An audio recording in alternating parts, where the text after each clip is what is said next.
Okay, Bismillahirrahmanirrahim. Assalamualaikum warahmatullahi wabarakatuh. Salam Ramadan, Ramadan Karim, Ramadan Mubarak untuk semua dan ahlan wa sahlan kepada semua yang um, sempat untuk dalam masa singkat hebahan yang diedarkan. Dan ini merupakan satu inisiatif yang barulah, baru difikirkan kemudian digerakkan serta-merta insya-Allah.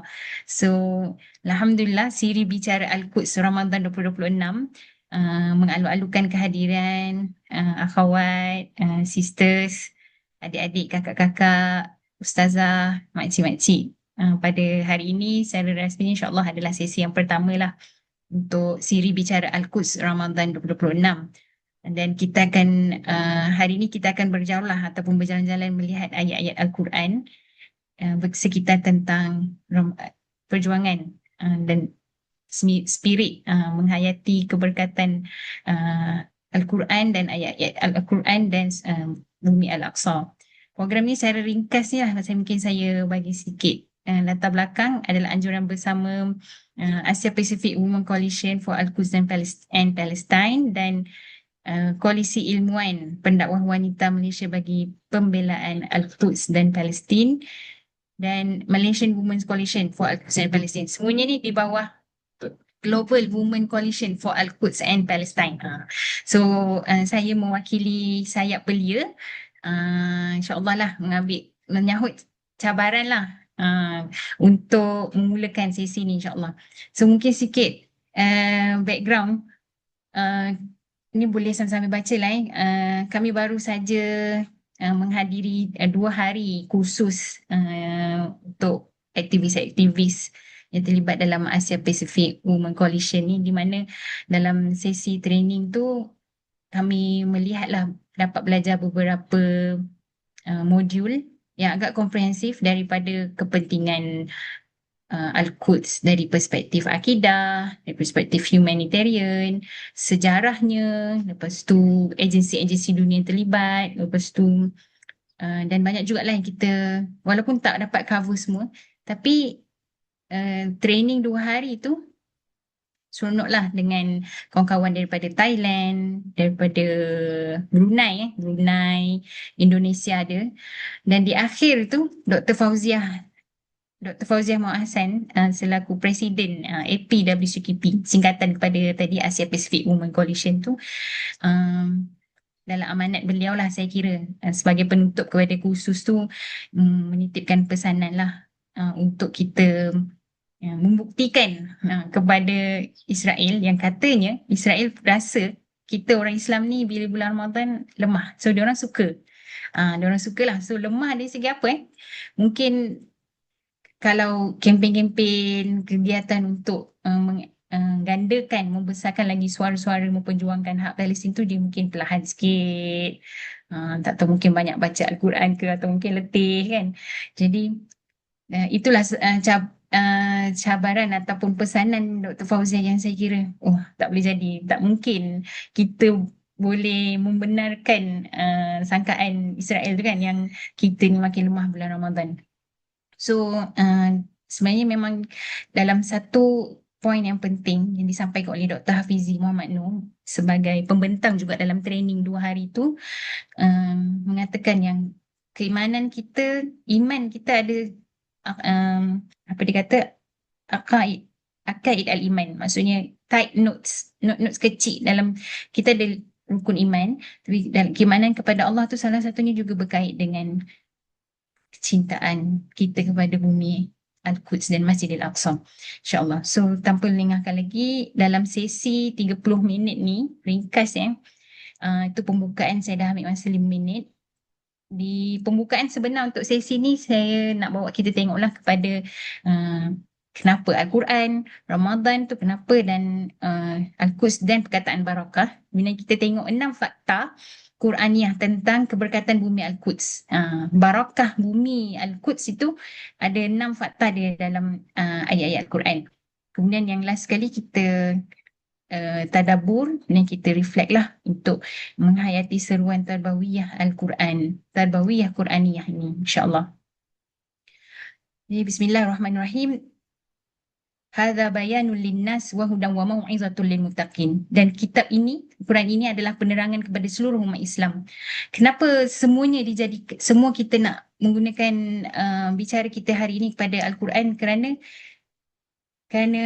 ia adalah satu penerangan dan petunjuk serta pengajaran. Kalau saya tengok perkataan al-mau'izah kat sini kan, mau'izah ni kita ada perkataan lain juga yang merujuk kepada peringatan, yang memberikan peringatan dan pengajaran kan. Contohnya tazkirah. Tazkirah kita biasa dengar kan, macam di sini pun tazkirah yang mau'izah ni dia mengingatkan kita kepada memberi nasihat dan mengingatkan kepada um, awaqib ataupun apa, balasan-balasan ataupun hukuman-hukuman. Jika bagi orang-orang yang bertakwa itu ingin melindung dirinya daripada perkara itu, maka ambillah kitab ini sebagai hidayah, pegangan dan petunjuk kita. So, dan khususnya lagi kitab ini diturunkan. Bismillah, wa hadza kitabun anzalnahu mubarakun fattabi'uhu wattaqu la'allakum turhamun. Dan dalam surah Ad-Dukhan, inna anzalnahu fi lailatin mubarakatin inna kunna munzirin. Mana special lah di bulan ini, memang kita selalu diingatkan tentang kedekatannya Al-Quran dengan kita di bulan Ramadan, di mana diturunkan di malam Lailatul Qadar. Dan kitab ini juga satu yang saya rasa macam kita nak highlight kat sini adalah perkataan mubarakun. Dan tajuk kita hari ini banyak berkisah tentang barakahnya bumi itu, dan kita akan memanfaatkan, melihat dari kacamata Al-Quran untuk menyegarkan semula kecintaan kita kepada bumi Al-Quds dan iman serta amal kita terhadap perjuangan Al-Quds, membebaskan Al-Quds, menggunakan sumber keberkatan ini, iaitu kitabun anzalnahu mubarakun. Keberkatan Al-Quran itu sendiri banyak membawa keberkatan dan lepas ni kita akan tengok ayat-ayat yang cerita tentang barakahnya bumi itu. Dan wajarlah untuk kita jadikan Al-Quran ini sebagai hujah, ataupun kalau dalam apa pun juga lepas kita bergerak dalam membebaskan bumi Al-Quds dan perjuangan sumbangan-sumbangan kita ni, Al-Quran lah silah ataupun senjata kita. Dan harapan kita yang tadi adalah untuk kita, mudah-mudahan kita dapat jadi orang yang bertakwa. Kalau di sini mudah-mudahan kita dapat keberkatan, rahmat Allah, dan apa yang boleh kita dambakan daripada Allah melainkan kalau bukan rahmat dia kan. Kalau bukan rahmat Allah, setinggi mana, segunung mana pun amalan kita, kalau bukan dengan rahmatnya, kita tak tahu kat mana kita boleh duduk kan. Okay. Dan Ramadan tadi kita pun ada sebut juga, bulan di mana diturunkan Al-Quran ini. Satu perspektif yang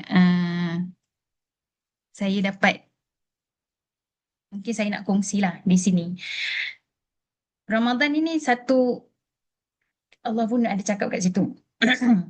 Dia satu latihan. Kita selalu dengar, dia adalah madrasah. Dalam setahun ada sekali kita kena masuk bootcamp. Macam bootcamp lah. Kalau macam orang dalam planning untuk turunkan berat badan kan, dia kena ambil satu program intensif. Program intensif maksudnya intens, bertubi-tubi ataupun luar daripada kebiasaan dia. Kalau hari-hari dia jalan, mungkin sampai satu tahap dia dah plateau, dia dah flat lah, dah tak boleh kurang lagi daripada tu. Tapi sebab dia masuk intensive training tu, dia akan keluar daripada training tu, dia dah ada level lain.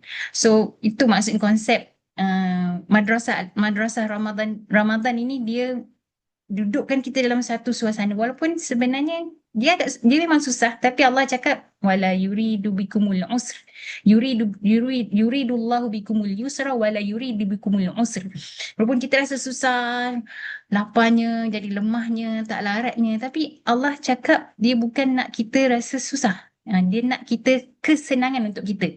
Selepas kita keluar je dari madrasah ni, harapannya dengan mindset yang betul, of course. Kalau mindset masih sama macam hari-hari lah, hanyalah sekadar berpuasa, macam hadis tu cakap, hanya sekadar berpuasa, lapar dan dahaga, Berbezalah situasinya. Tapi kalau dengan mindset yang betul, kita keluar daripada madrasah ni, latihan yang intensif ni, dengan kita melengkapkan walitukmilul iddatah. Dengan kamu cukupkan bilangan puasa tu, nak tak nak kena 30 hari. Kalau kita lain lah, walaupun kita ada keuzuran, nanti kita kena lengkapkan juga kan, yang kena ganti tu kan. Dan yang paling utama, supaya kita walitukabbirullaha ala ma hadakum, dan supaya kamu membesarkan Allah kerana mendapat petunjuk ni. Wala'allakum tashkurun.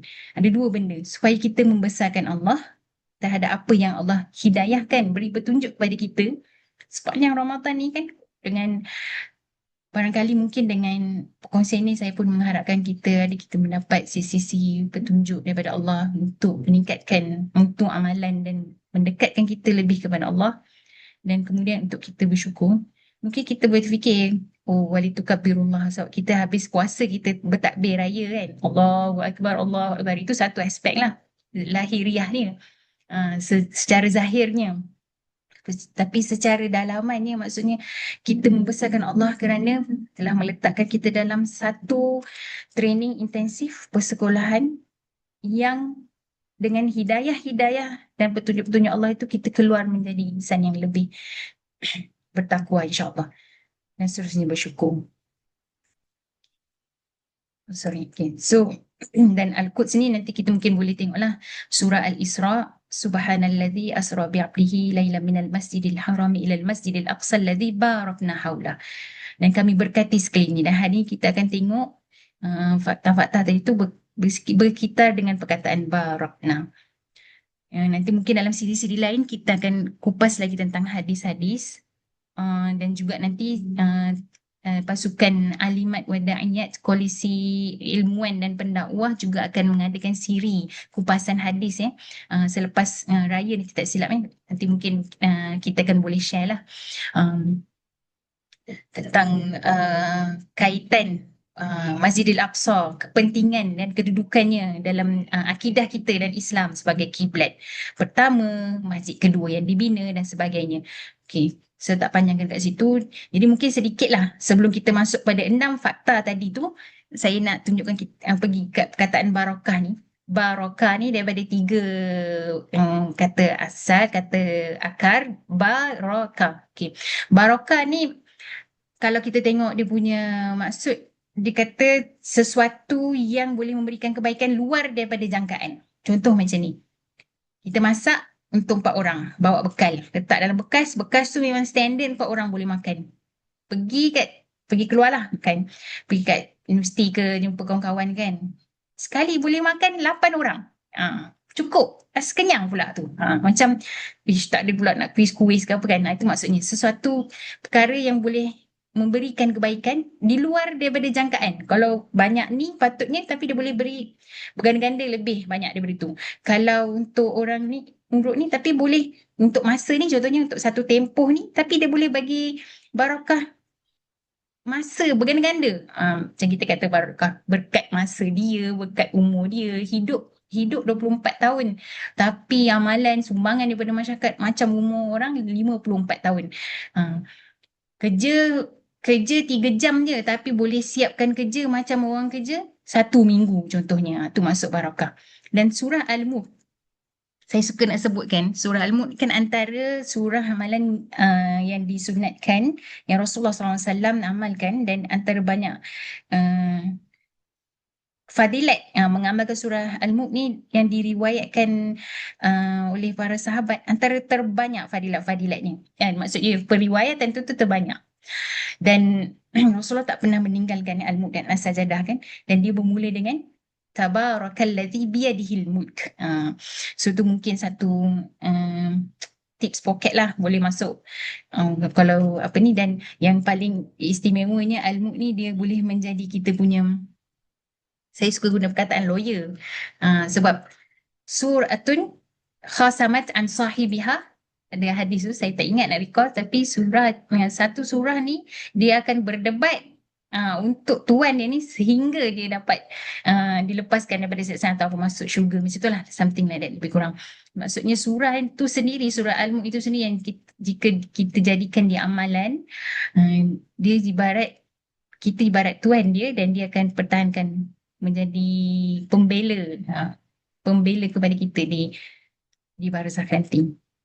Okey, so ini dia 6 fakta Qur'aniyah yang berkisar dengan perkataan barakna.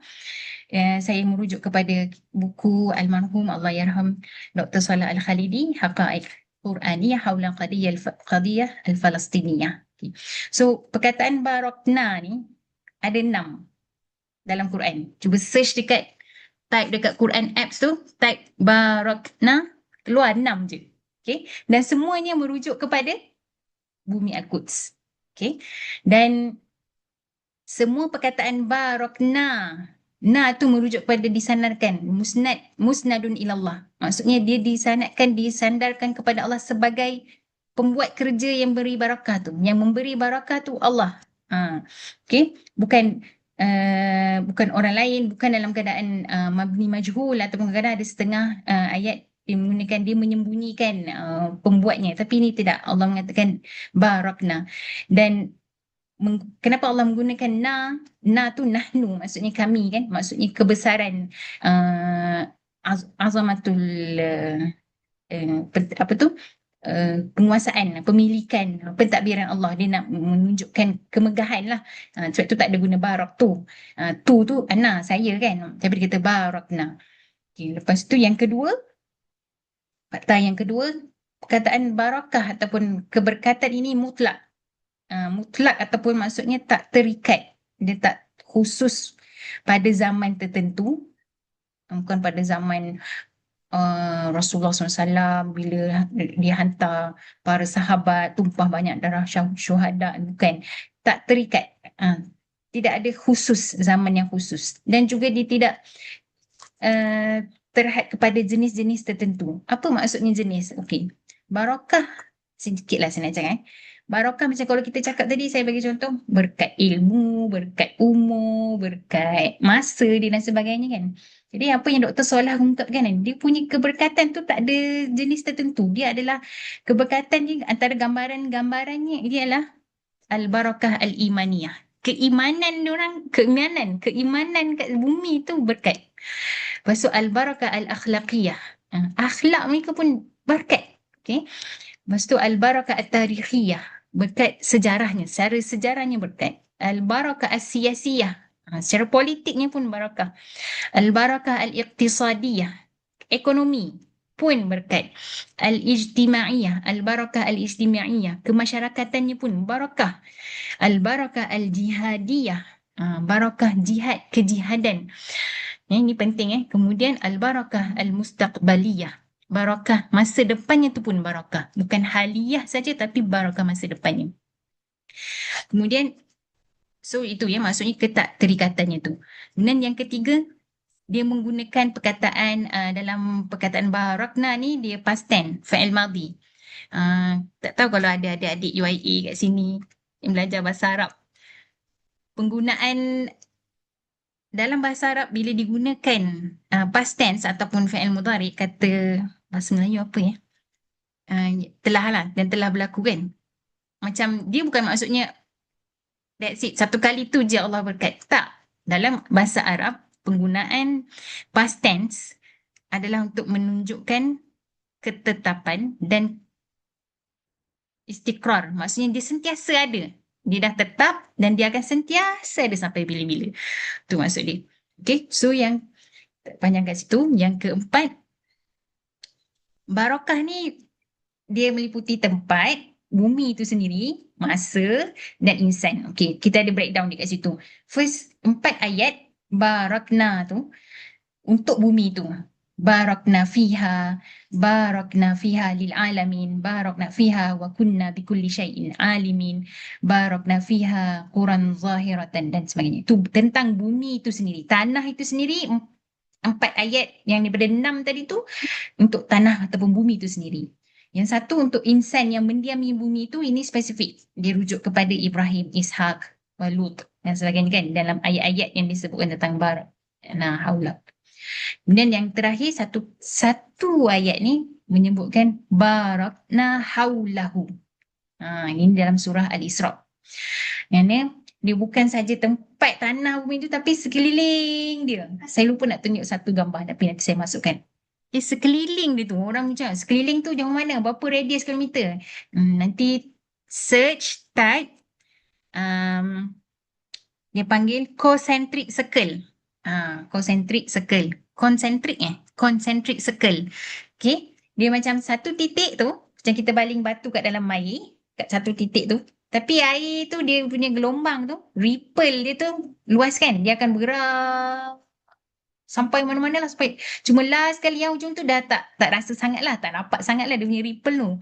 Macam tu lah nak cakapnya haulahu tu concentric circle tu.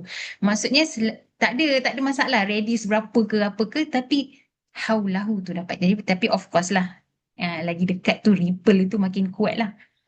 So satu benda yang kita kena ponder jugalah kan.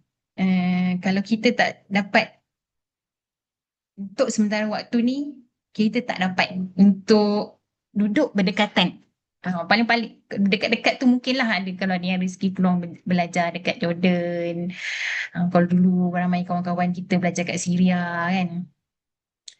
Sekeliling tu alhamdulillah rezeki. Tapi sekurang-kurangnya kita tak mematikan ataupun tak melupakan.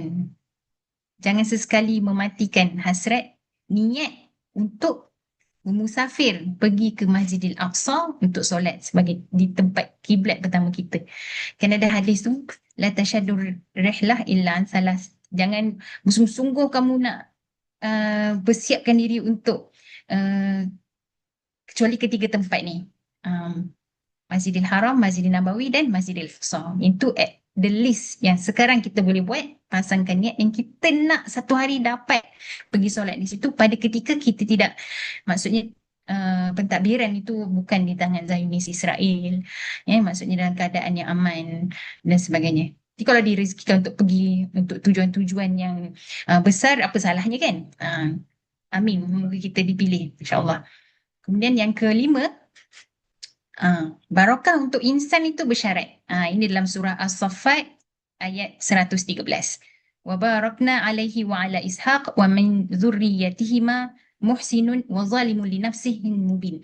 Maksudnya dan di kalangan dan kami berkati tanah itu kepada Ishaq dan zuriat mereka berdua, dan ayat sebelum tu dia cakap muhsinun wa zalimun li nafsihi mubin, dan mereka yang hanya yang beriman.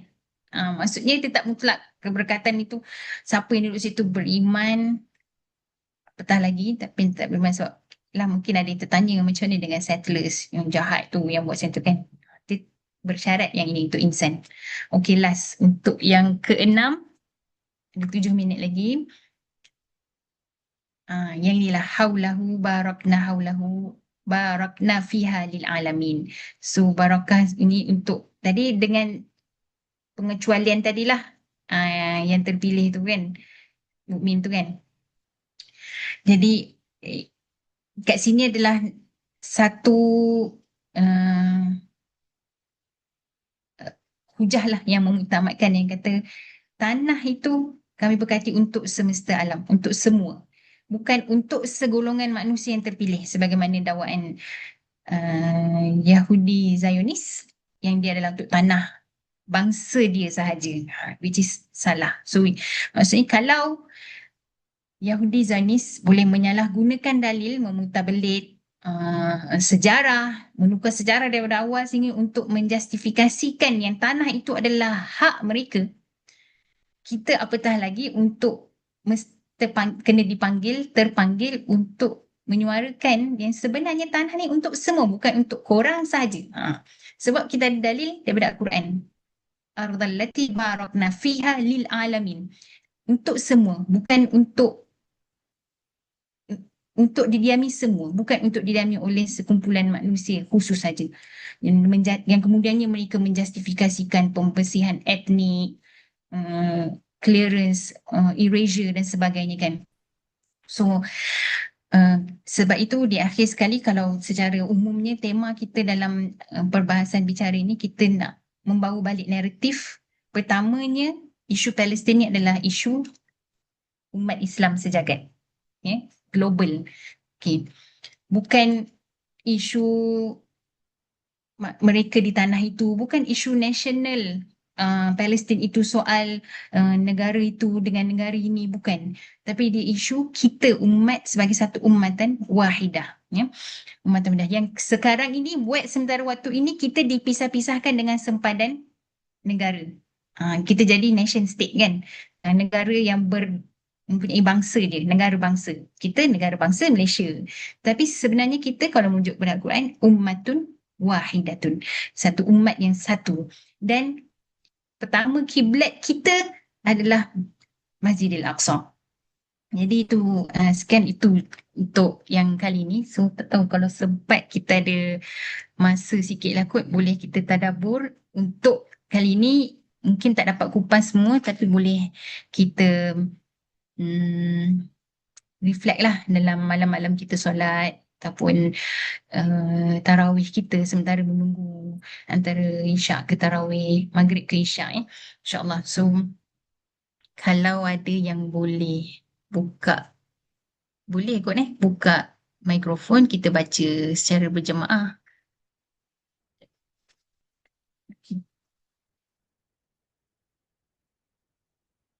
Okay, saya start lah. Bismillahirrahmanirrahim.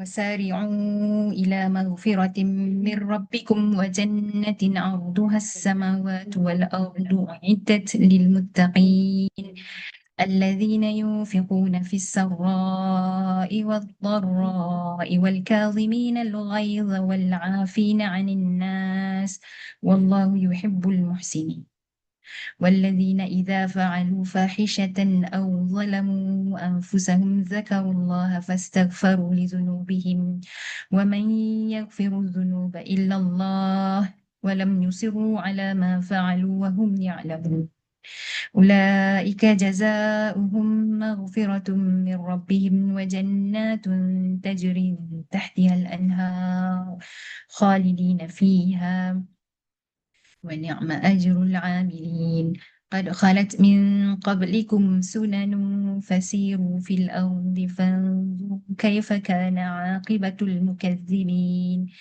هذا بيان للناس وهدى وموعظة للمتقين ولا تهنوا ولا تحزنوا وأنتم الأعلون إن كنتم مؤمنين إن يمسسكم قرح فقد مس القوم قرح مثله وتلك الأيام نداولها وتلك الأيام نداولها بين الناس وليعلم الله الذين آمنوا ويتخذ منكم شهداء والله لا يحب الظالمين وليمحص الله الذين آمنوا ويمحق الكافرين أم حسبتم أن تدخلوا الجنة ولما يعلم الله الذين جاهدوا منكم ويعلم الصابرين صدق الله العظيم.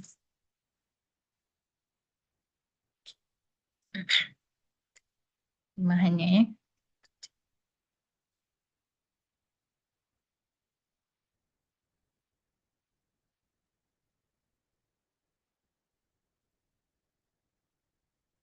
ada yang nak baca ke terjemahan? Kalau tak saya baca je, okey. Boleh je Okey. baca. Okey, boleh. Al-Imran dari ayat berapa? 133. Dari Ali Imran 133 133. sampai 142. 133, 142.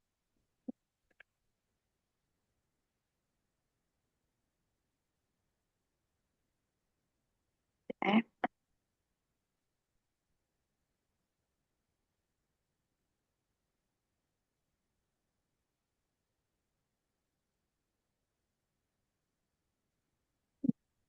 Sesungguhnya ayat sekejap. Ni Al-Imran. Al-Imran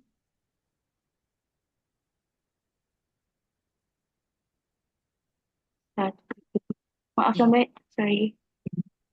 Satu okay, tiga. tak apa.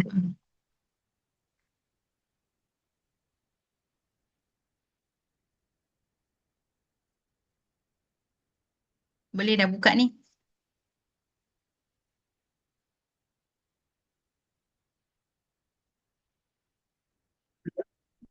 Oh, dah boleh buka. Okey, jap. Okey.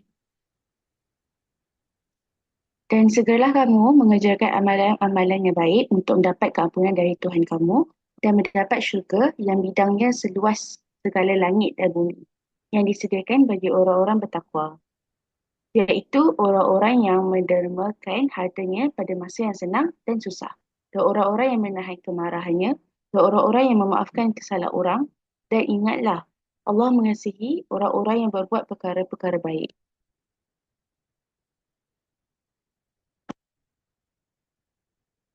Dan juga orang-orang yang apabila melakukan perbuatan keji atau menganiaya diri sendiri, mereka ingat kepada Allah, lalu mohon ampun kepada dosa mereka, akan dosa mereka, dan sememangnya tidak ada yang akan mengampunkan dosa-dosa melainkan Allah, dan mereka juga tidak meneruskan perbuatan keji yang telah mereka lakukan itu. Sudah mereka mengetahui akan salah dan akibatnya. Orang-orang yang sedemikian sifatnya, balasnya ialah keampunan dari Tuhan mereka dan syurga-syurga yang mengalir di bawahnya beberapa sungai. Mereka kekal di dalamnya dan yang demikian itulah sebaik-baik balasan bagi orang yang beramal. Sesungguhnya telah berlaku sebelum kamu contoh kejadian berdasarkan peraturan Allah yang tetap. Oleh itu, mengembaralah kamu di muka bumi, kemudian perhatikanlah bagaimana akibat orang-orang yang mendustakan Rasul-Rasul. Al-Quran ini ialah penerangan kepada seluruh umat manusia dan petunjuk serta pengajaran bagi orang-orang yang hendak bertakwa. Dan janganlah kamu merasa lemah dalam perjuangan mempertahankan menegakkan Islam. Dan janganlah kamu bercukacita terhadap apa yang akan menimpa kamu, padahal kamulah orang-orang yang tertinggi yang mengatasi musuh dengan mencapai kemenangan jika orang-orang yang sungguh-sungguh beriman.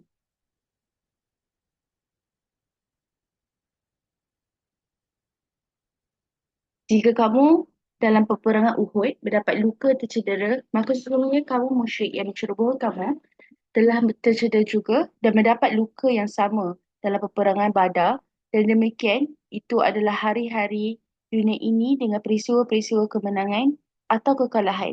Kami gilirkan dia sesama manusia supaya menjadi pengajaran dan supaya nyata apa yang diketahui Allah tentang orang-orang yang beriman dan yang sebaliknya, dan juga supaya Allah menjadikan sebahagian di antara kamu orang-orang yang mati syahid. Dan ingatlah, Allah tidak suka kepada orang-orang yang zalim. Dan juga supaya Allah membersihkan orang-orang yang beriman dari dosa mereka dan membinasakan orang-orang kafir.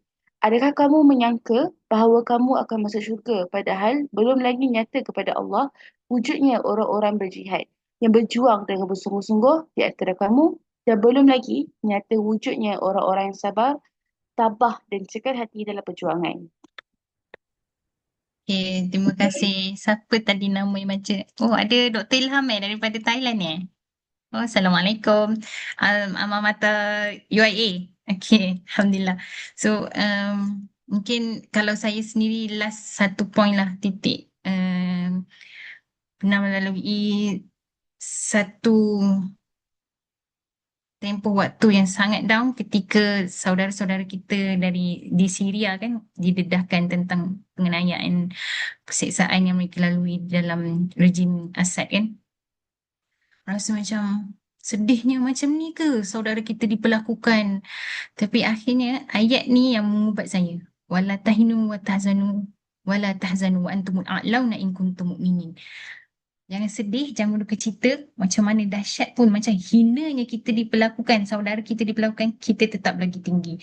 So, mudah-mudahan daripada selection ayat yang saya ni, saya kongsi, saya pilih ni dapat ada yang antara yang boleh membawa kita mereflect kepada mungkin dalam beberapa perkembangan perjuangan Palestin yang terkini ini untuk kita dapat hembusan segar ataupun refresh perspektif kita dalam perjuangan insyaAllah. So, aku lihada wa astaghfirullah li wa lakum.